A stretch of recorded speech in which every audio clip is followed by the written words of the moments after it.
Graça e paz, querido. Grande prazer estar aqui mais uma vez para trazer ao seu coração mais uma porção da Palavra de Deus. A Palavra de Deus é lâmpada para os nossos pés e é luz para o nosso caminho. Já temos dito aqui, a Palavra é como espada de dois gumes, que penetra até a divisão da alma e do espírito, das juntas e medulas. A palavra é apta para discernir os pensamentos e as intenções do coração. A palavra é como um martelo que esmiuça a penha, que quebra a dureza do nosso coração. A palavra nos lava, nos purifica, nos santifica. A palavra de Deus molda o caráter de Cristo em nós. É muito importante nós valorizarmos a palavra de Deus na nossa vida. Mas há algo também importantíssimo que nós devemos valorizar, que é a oração. Palavra de Deus e oração são duas armas poderosíssimas para destruir as fortalezas do inimigo. E hoje eu gostaria de trazer a você um episódio muito interessante, muito marcante da Palavra de Deus, que está registrado no capítulo 3 de Atos dos Apóstolos, que mostra para a gente a importância de nós estarmos buscando ao Senhor, de nós separarmos o tempo para buscar ao Senhor. Pedro e João estavam se dirigindo ao templo para orar ao Senhor. O horário que eles estavam indo era 3 horas da tarde.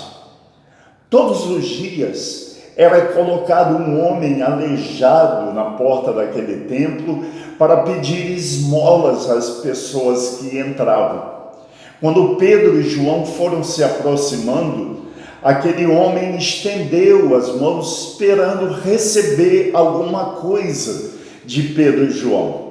Aí Pedro fixou os olhos nele e juntamente com João declarou: eu não tenho ouro e eu não tenho prata, mas o que eu tenho, isto eu te dou. Em nome de Jesus Cristo Nazareno, levanta e anda. E ele tomou aquele homem pela mão direita, o ergueu, e o texto diz que os seus pés, os seus tornozelos se firmaram. Aquele homem de um salto se pôs em pé e entrou com eles no templo, saltando e glorificando a Deus. Todas as pessoas viram aquilo e ficaram admiradas com aquele milagre extraordinário. Queridos, é muito importante a gente ter o tempo da oração. Eu queria relatar uma experiência que eu tive há uns anos atrás, que foi muito marcante na minha vida.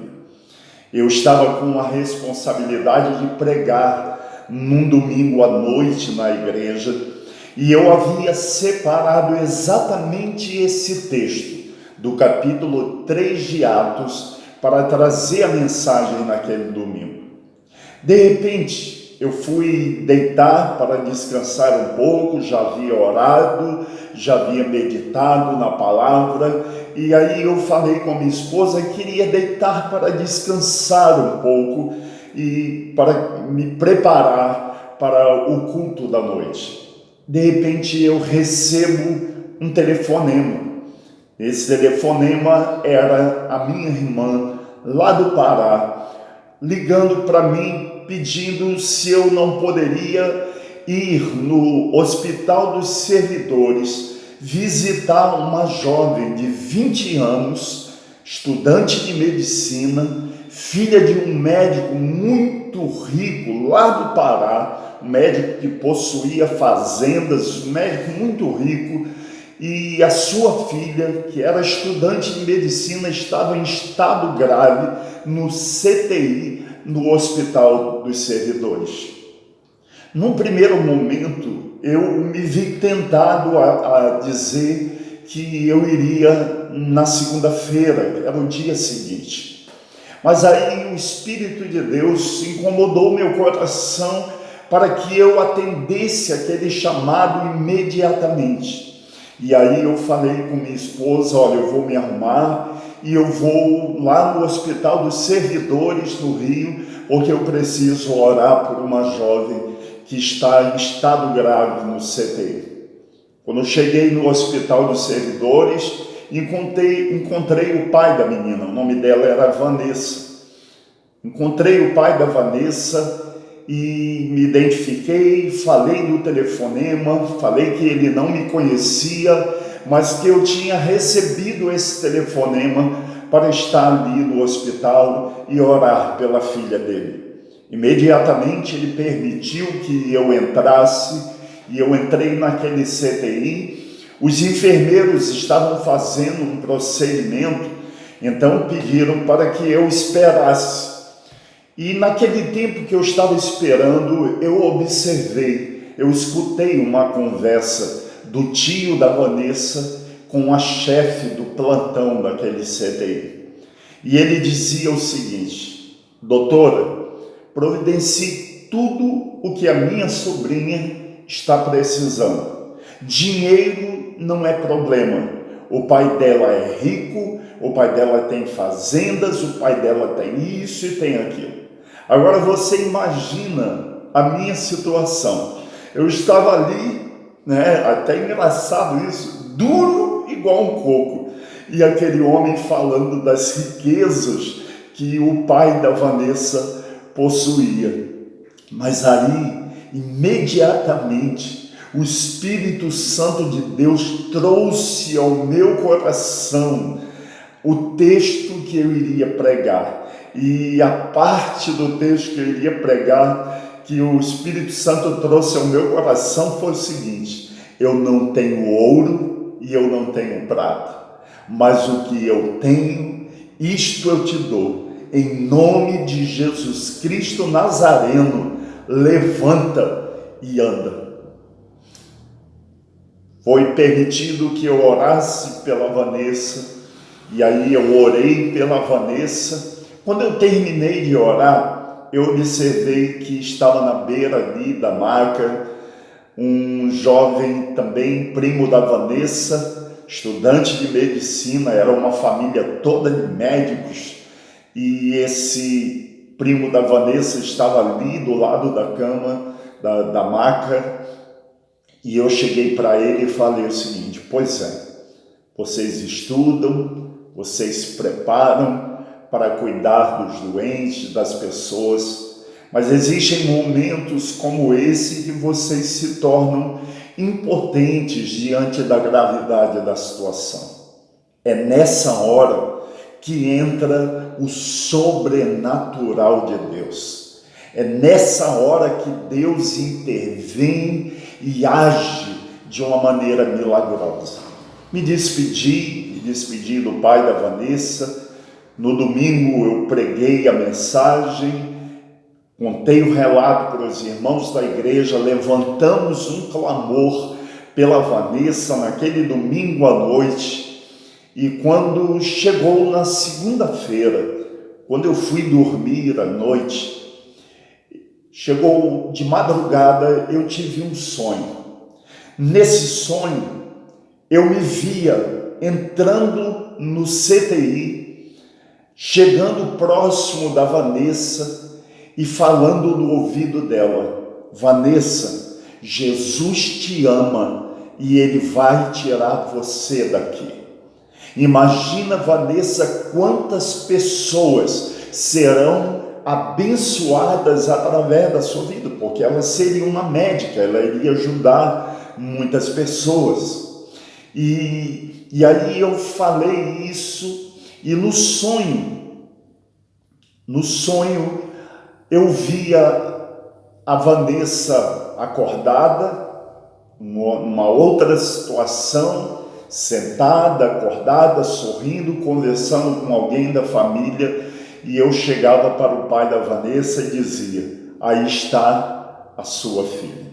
E aí eu acordei naquela madrugada, e aí eu falei com minha esposa que eu iria descer para a sala para buscar, para orar ao Senhor.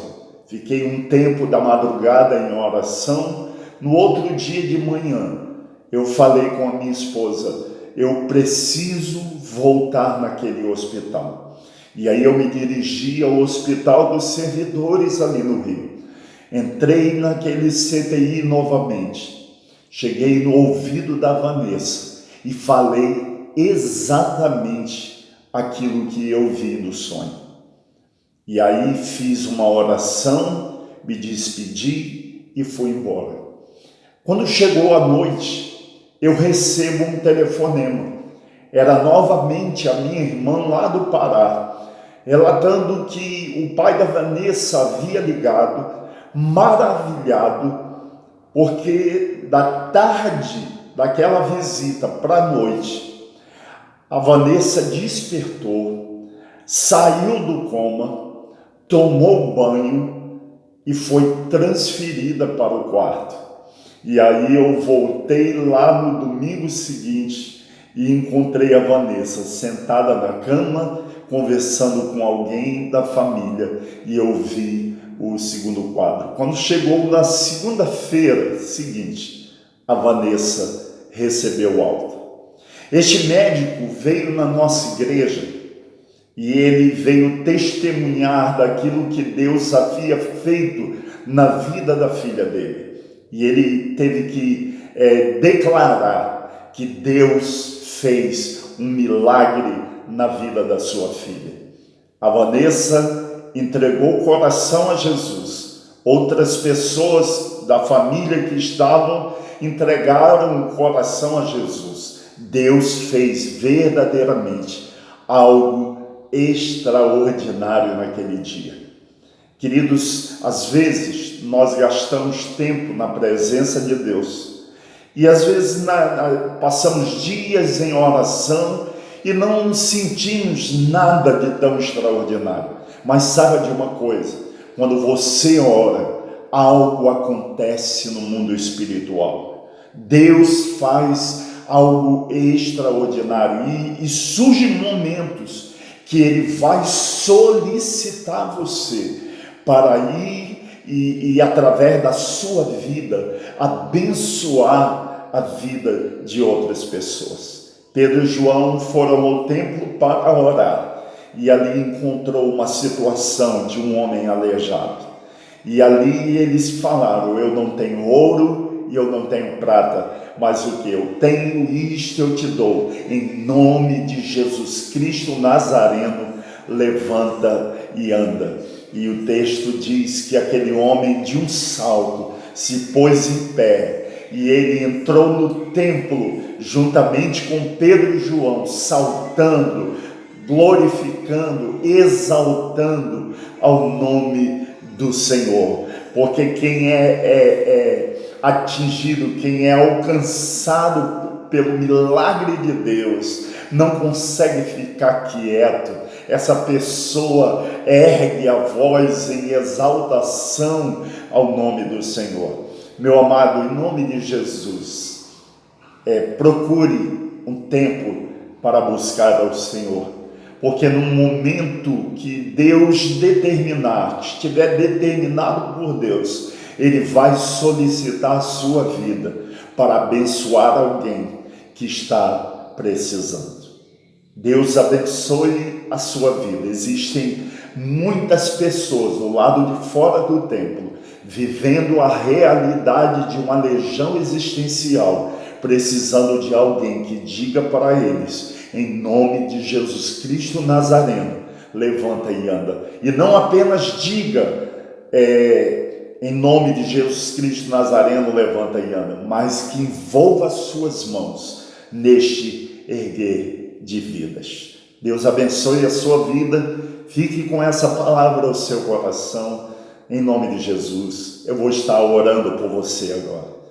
Meu Deus, em nome de Jesus, eu te peço, Pai, que tu conduzas os teus filhos, ó Pai, àquele lugar da oração, aquele lugar, ó Deus, quando gastamos um tempo buscando ao Senhor. Porque eu sei, Pai, que em algum momento o Senhor vai lançar mão desta vida para abençoar outras pessoas. Fortalece este meu ouvinte, meu Deus. Ó Pai, se ele esfriou na sua vida de comunhão, que o Senhor esteja restaurando agora a sua comunhão contigo e que ele seja um instrumento, Senhor, nas tuas mãos para erguer aqueles que estão prostrados, aqueles que precisam entrar no templo para adorar ao Senhor. Nós oramos assim, em nome do Senhor Jesus. Amém. Querido, fique com essa palavra em nome de Jesus. Se você gostou dessa palavra, se essa palavra tocou o seu coração, compartilhe com o máximo de pessoas, se inscreva no nosso canal, convide alguém conhecido seu para se inscrever no nosso canal, arranje pelo menos mais uma pessoa próxima de você, peça a ela para se inscrever no nosso canal, para que essa mensagem possa chegar mais longe e abençoar o máximo de pessoas. Amém? Em nome de Jesus. Deus te abençoe, graça e paz.